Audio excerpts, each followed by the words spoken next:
kelompok 9 dengan mata kuliah Manajemen Keuangan 2 dengan dosen pengampu Dr. Sujono SE MSI.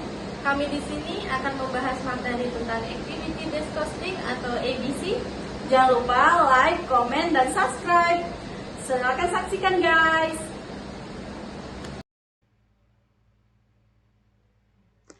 Assalamualaikum warahmatullahi wabarakatuh.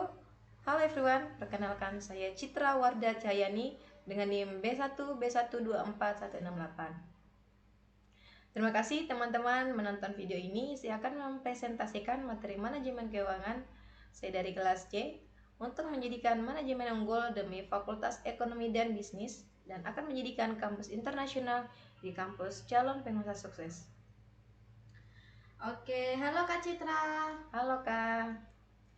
Saya atas nama Puput Ralinia Hamid. Di sini saya sebagai host yang akan bertanya kepada Kak Citra dengan materi yang Kak Citra bawakan. Oke, yang pertama itu saya akan bertanya kepada Kak Citra, materi apa yang ingin Kak Citra sampaikan? Oke, halo Kak Put. Saya di sini akan menyampaikan materi bab 4 dengan judul Activity Based Costing atau biasa disebut ABC. Oke, pertanyaan selanjutnya itu Kak Citra, apa sih Activity Based Costing itu? Activity Based Costing merupakan metode penghitung biaya yang digunakan untuk menentukan biaya produk ataupun jasa secara lebih akurat, tentunya dengan cara menelusuri biaya ke aktivitas yang menyebabkan timbulnya biaya dan kemudian mengalokasikan ke produk atau jasa berdasarkan seberapa besar aktivitas itu digunakan. Oh, jadi itu ya Kak Citra pengertian dari Activity Based Costing. Oke, untuk selanjutnya itu ada berapa subbab yang akan Kak Citra paparkan? Oke Kak Put, saya akan menyampaikan 5 subbab pokok pembahasan. Yang pertama itu ada unit level product costing, yang kedua limitation of plan when and department rates, yang ketiga ada activity based costing system, yang keempat ada reducing the size and complexity of an ABC system, dan yang terakhir ABC system concept. Oke, untuk selanjutnya Kak Citra, saya akan bertanya mengenai subbab yang pertama itu terkait unit level product costing. Jelaskan secara singkat, apa sih itu unit level product costing? Oke, unit level product costing merupakan tingkat aktivitas paling dasar, yaitu aktivitas yang dilakukan untuk setiap unit produk. Artinya, biaya yang timbul berbanding lurus dengan jumlah unit yang dibuat. Semakin banyak unit diproduksi, semakin besar pula total biaya unit level. Contohnya itu seperti biaya unit level yang pertama bahan baku langsung. Untuk setiap unit butuh bahan tertentu. Yang kedua, tenaga kerja langsung. Setiap unit butuh jam kerja, dan yang ketiga biaya listrik mesin untuk setiap unit yang diproduksi. Oke Kak Citra, untuk pertanyaan selanjutnya itu apa rumus untuk menghitung tarif overhead yang ditentukan di muka? Oke Kak Put, rumus untuk menghitung tarif overhead yang ditentukan di muka yaitu anggaran overhead tahunan di-pair dengan tingkat driver tahunan yang dianggarkan. Kemudian sebutkan 5 driver tingkat unit yang paling umum digunakan. Oke, di sini ada 5 driver tingkat unit yang paling sering digunakan. Yang pertama ada unit produced atau unit yang diproduksi. Yang kedua ada direct labor hours atau jam kerja tenaga kerja. Yang ketiga ada direct labor dollars atau dolar TKL. Yang keempat ada machine hours atau jam mesin. Dan yang terakhir ada direct materials dollar atau dolar BNB. Oke, untuk selanjutnya Kak Citra, bagaimana cara disposisi variance overhead jika material dan jika tidak material? Oke Kak Put, variance overhead dibebankan dengan salah satu dari dua cara. Jika tidak material, maka dibebankan pada biaya barang yang terjual, dan jika material dibagi di antara persediaan barang dalam proses persediaan barang jadi dan biaya barang yang terjual. Kemudian, mengapa tarif pabrik dan departemen bisa menyebabkan distori biaya produk? Oke, untuk tarif departemen biaya overhead ditugaskan ke departemen produksi individu menciptakan kumpulan biaya overhead departemen. Pada tahap pertama, departemen yang memproduksi adalah objek biaya dan biaya overhead yang telah dianggarkan ditugaskan menggunakan pelacakan langsung, pelacakan penggerak, dan alokasi. Setelah biaya ditugaskan ke Departemen Produksi Individu, penggerak tingkat unit seperti jam tenaga kerja langsung dan jam mesin digunakan untuk menghitung tarif overhead yang telah ditentukan untuk setiap departemen. Oke Kak Citra, ternyata jawabannya sudah sangat jelas ya untuk pertanyaannya. Untuk selanjutnya itu, apa yang dimaksud dengan non-unit related overhead cost? Yang dimaksud dengan non-unit related overhead cost yaitu penggunaan baik tarif seluruh pabrik maupun tarif departemen mengonsumsikan bahwa konsumsi sumber daya overhead oleh sebuah produk terkait secara ketat dengan jumlah unit yang diproduksi. Kemudian, mengapa proporsi biaya overhead total berpengaruh pada tingkat distori biaya produk? Nah, dia itu bisa berpengaruh karena tingkat keparahan distori ini tergantung pada proporsi biaya overhead total yang diwakili oleh biaya non-unit ini. Bagi banyak perusahaan presentasi ini bisa signifikan, mencapai lebih dari 40 atau 50% dari total. Jelas, seiring dengan menurunnya persentase ini, penerimaan penggunaan penggerak berbasis unit untuk menetapkan biaya meningkat. Oke, selanjutnya itu, apa yang dimaksud dengan produk diversity? Oke, yang dimaksud dengan produk diversity yaitu biaya overhead non-unit yang signifikan tidak akan menyebabkan distori biaya produk asalkan produk mengonsumsi kegiatan overhead non-unit dalam proporsi yang sama dengan kegiatan overhead tingkat unit. Oke, Kak Citra. Kemudian untuk pertanyaan selanjutnya itu, apa prinsip dasar dari sistem activity based costing? Oke, prinsip dasar dari sistem activity based costing merupakan sistem penetapan biaya berbasis aktivitas.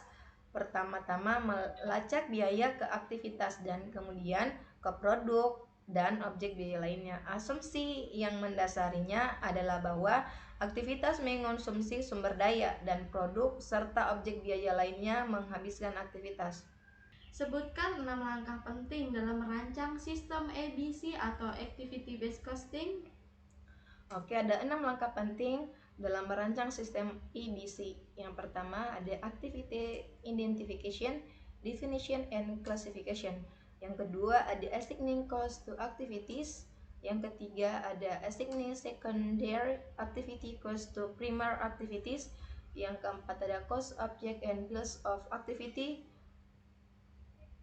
Yang kelima ada activity rates and product costing, dan yang keenam ada classifying activities. Oke, selanjutnya itu, apa itu tingkat aktivitas primer dalam ABC? Oke, tingkat aktivitas primer dalam ABC yaitu tingkat aktivitas primer dihitung dengan membagi biaya aktivitas yang dianggarkan dengan kapasitas aktivitas praktis, di mana kapasitas aktivitas adalah jumlah keluaran aktivitas seperti yang diukur oleh penggerak aktivitas. Oke, kemudian sebutkan 4 kategori umum klasifikasi aktivitas dalam ABC. Oke, ada 4 kategori umum klasifikasi aktivitas dalam activity based costing untuk membantu mengidentifikasi pendorong aktivitas dan meningkatkan pengelolaan kegiatan. Kegiatan sedang diklasifikasikan ke dalam salah satu dari 4 kategori kegiatan umum. Yang pertama ada tingkat unit, yang kedua ada tingkat bed, yang ketiga tingkat produk, dan yang keempat tingkat fasilitas. Oke, selanjutnya itu, apa yang dimaksud dengan approximately relevant ABC system? Oke, yang dimaksud dengan approximately relevant ABC system adalah pendekatan dalam activity based costing yang menyederhanakan sistem biaya agar tetap relevan untuk pengambilan keputusan, tetapi tidak terlalu rumit atau mahal untuk diterapkan. Intinya, tidak semua aktivitas dan biaya perlu ditelusuri secara detail. Hanya aktivitas utama yang paling berpengaruh pada biaya produk ataupun jasa yang dipilih dan dimasukkan ke sistem. Tujuan utamanya itu ada 3. Yang pertama, menekan biaya administrasi sistem akuntansi. Yang kedua, tetap memberikan informasi biaya yang akurat untuk pengambilan keputusan. Dan yang ketiga, untuk menghindari kelebihan detail yang justru membingungkan. Seperti itu, Kak. Oke, untuk yang selanjutnya itu apa yang diharapkan dari rasio konsumsi global? Oke, yang diharapkan dari rasio konsumsi global adalah proporsi dari total biaya aktivitas yang dikonsumsi oleh produk tertentu seperti objek biaya. Pola rasio konsumsi global yang diharapkan untuk scan kilo elektronik adalah 0,40 dan 0,60. Setiap kegiatan juga memiliki pola rasio konsumsi. Oke, mungkin itu yang bisa saya sampaikan ya, Kak, mengenai rasio konsumsi global. Ya, jadi intinya itu ada 0,40 dan 0,60 ya, Kak. Iya. Oke, kemudian itu apa kelebihan dari sistem ABC atau Activity Based Costing yang disederhanakan? Oke, kelebihan dari sistem ABC yang disederhanakan yaitu bahwa Activity Based Costing adalah sistem yang jauh lebih detail daripada sistem berbasis fungsional yang lebih tradisional. Ini juga berlaku untuk sistem Activity Based Costing yang disederhanakan karena mereka adalah penyederhanaan setelah fakta. Meskipun beberapa perusahaan menggunakan penyederhanaan sebelum fakta seperti hanya memilih 10-15 driver, tidak ada jaminan bahwa mereka mencapai penetapan biaya yang lebih akurat daripada sistem berbasis fungsional mereka sebelumnya. Karena mereka tidak mengetahui activity based costing terperinci, hubungan sebab akibat. Seperti itu, Kak. Oke, kemudian itu saya akan bertanya juga tentang apa yang dimaksud dengan data ABC atau Activity Based Costing. Oke, yang dimaksud dengan activity based costing adalah kumpulan data yang dikumpulkan, yang diatur dan saling terkait untuk digunakan oleh sistem informasi penetapan biaya berbasis aktivitas organisasi. Kumpulan data adalah pengelompokan data yang terkait secara logis. Wah, ternyata itu bisa disimpulkan ya, Kak, kumpulan data adalah pengelompokan data yang terkait secara logis. Ya. Kemudian, mengapa sistem ABC dianggap lebih detail daripada sistem berbasis fungsional? Oke, tentunya di sini ada alasan mengapa sistem activity based costing dianggap lebih detail daripada sistem berbasis fungsional. Nah, dianggap lebih detail dibandingkan sistem berbasis fungsional karena ada beberapa alasan. Alasan yang pertama, cara menelusuri biaya berbeda. Sistem tradisional biasanya itu biaya overhead dialokasikan secara umum, biasanya hanya berdasarkan satu pemicu. Sistem activity based costing biasanya dialokasikan ke aktivitas, lalu dari aktivitas ke produk dengan banyak cost driver yang lebih spesifik. Nah, alasan yang kedua yaitu mengungkap konsumsi sumber daya lebih akurat. Sistem tradisional mengasumsikan semua produk mengonsumsi overhead secara proporsional. Activity based costing melihat bahwa produk berbeda bisa mengonsumsi aktivitas berbeda. Nah, alasan yang ketiga lebih detail dalam tingkat biaya. Tradisional fokus di tingkat departemen atau fungsi. Nah, activity based costing memecah sampai ke level aktivitas sehingga detail biaya lebih jelas. Nah, alasan yang keempat itu mendukung keputusan manajerial. Dengan detail tersebut, manajer itu bisa tahu nih produk atau jasa mana yang benar-benar menguntungkan atau justru membebani karena butuh banyak aktivitas. Nah, saya bisa simpulkan secara lebih singkatnya nih, Kak. Sistem fungsional itu dia alokasi global dan sederhana. Sedangkan activity based costing itu alokasi detail berdasarkan aktivitas nyata yang dikonsumsi produk. Nah, seperti itu, Kak. Oke, Kak, kan kita sudah jelaskan semua materi yang saya berikan pertanyaan tadi, Kak. Di sini juga saya akan meminta Kakak untuk buatkan kesimpulan dari semua materi yang telah kita sampaikan, Kak. Oke, kesimpulan dari semua materi yang saya sampaikan tadi itu dari pembahasan materi activity based costing dapat disimpulkan bahwa sistem activity based costing merupakan metode penentu biaya yang lebih akurat dibanding sistem tradisional berbasis fungsional. Hal ini dikarenakan activity based costing menelusuri biaya ke aktivitas terlebih dahulu sebelum dialokasikan ke produk, sehingga mencerminkan konsumsi sumber daya yang sebenarnya. Unit level product costing menggambarkan biaya yang timbul seiring dengan jumlah unit yang diproduksi.